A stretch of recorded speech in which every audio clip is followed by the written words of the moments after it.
नमस्कार, मैं हूं माधुरी। वन इंडिया न्यूज में आप सभी का स्वागत है। ऑपरेशन सिंदूर पर हो रही बयानबाजी निराश करने वाली है। अतीत में ऐसे संकट के अवसर पर जैसी राष्ट्र सहमति बनी, उसका अभाव आज दिखता भी है और खटकता भी है। राजनीतिक असहमति में कटुता और विद्वेष स्पष्ट दिखाई दे रहा है।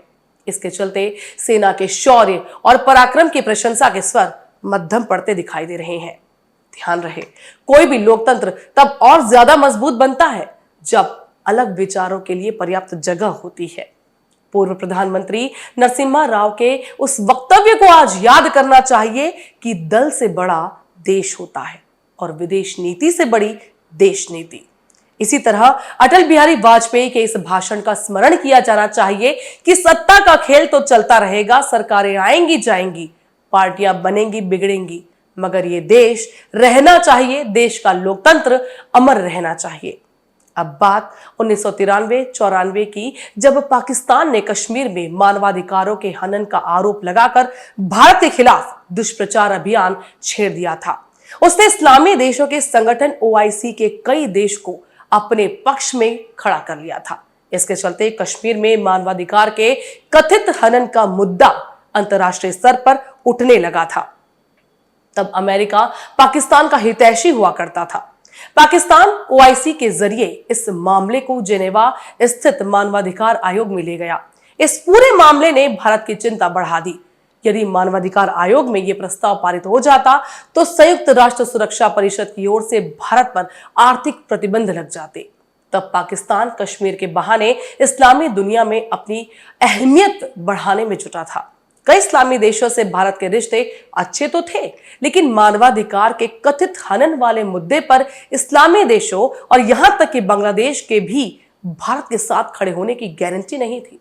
तब कश्मीर में सुरक्षा बलों की सक्रियता से आतंकियों के मारे जाने के समाचार आ रहे थे। इसी कारण पाकिस्तान ये दुष्प्रचार कर रहा था कि कश्मीरियों का उत्पीड़न हो रहा है। दिनेश सिंह उस समय विदेश मंत्री थे, लेकिन वो गंभीर रूप से बीमार थे। फिर भी नरसिम्हा राव ने उन्हें ईरान भेजा, क्योंकि वहां के विदेश मंत्री उनके मित्र थे। तब हमारी राजनीति में आज जैसी संकीर्णता और कटुता नहीं थी। सत्ता पक्ष के साथ विपक्ष में भी अनुभवी नेता थे। प्रधानमंत्री राव ने तय किया कि जेनेवा जाने वाले प्रतिनिधि मंडल का नेतृत्व वाजपेयी करेंगे। इस प्रतिनिधि मंडल में दिनेश राज्य मंत्री, सलमान खुर्शीद, फारूक अब्दुल्ला, मुस्लिम लीग के नेता E अहमद आदि के साथ हामिद अंसारी भी थे, जो तब के राजनयिक थे।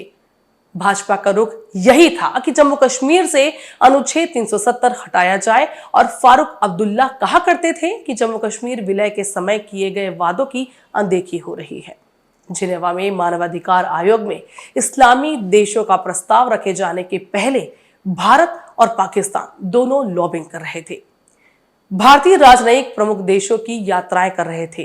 वाजपेयी की पहल पर हिंदुजा बंधुओं को सक्रिय किया गया, जिनका ईरान में कारोबार था और जो ईरानी नेताओं को अच्छे से जानते थे।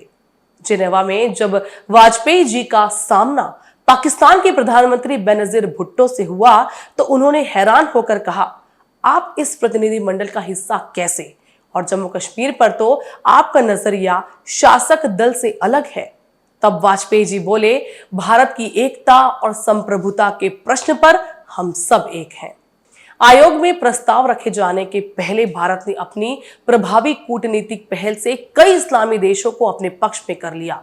लीबिया, इंडोनेशिया, सीरिया, ईरान जैसे देशों ने पाकिस्तान का साथ और हाथ छोड़ दिया।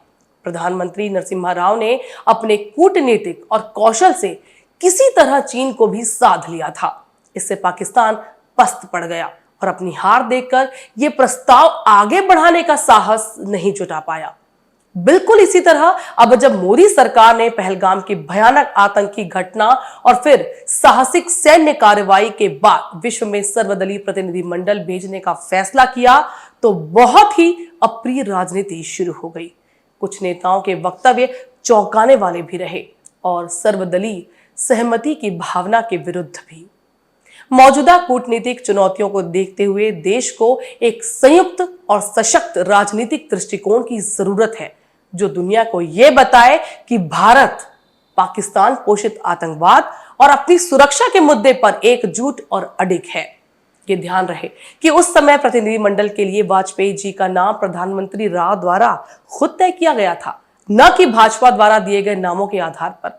उस समय विपक्ष के किसी नेता ने यह नहीं कहा कि वाजपेयी जी को इस प्रतिनिधिमंडल का हिस्सा क्यों बनाया गया या फिर अमुक को क्यों नहीं बनाया गया। आपको यह भी याद दिला दें कि 1971 के भारत पाकिस्तान युद्ध में प्रधानमंत्री इंदिरा गांधी की साहसिक भूमिका की देश ने एक स्वर में प्रशंसा की थी। प्रशंसा करने वालों में प्रमुख थे वाजपेयी जी।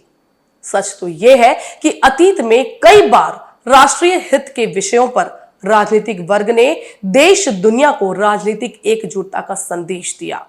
आज के नेताओं को पुरानी पीढ़ी के नेताओं से यह सीखना चाहिए कि संकट काल में सच्ची एकजुटता की भावना का प्रदर्शन कैसे किया जाता है। खबरों का सिलसिला जारी है, बने रहिए वन इंडिया न्यूज के साथ।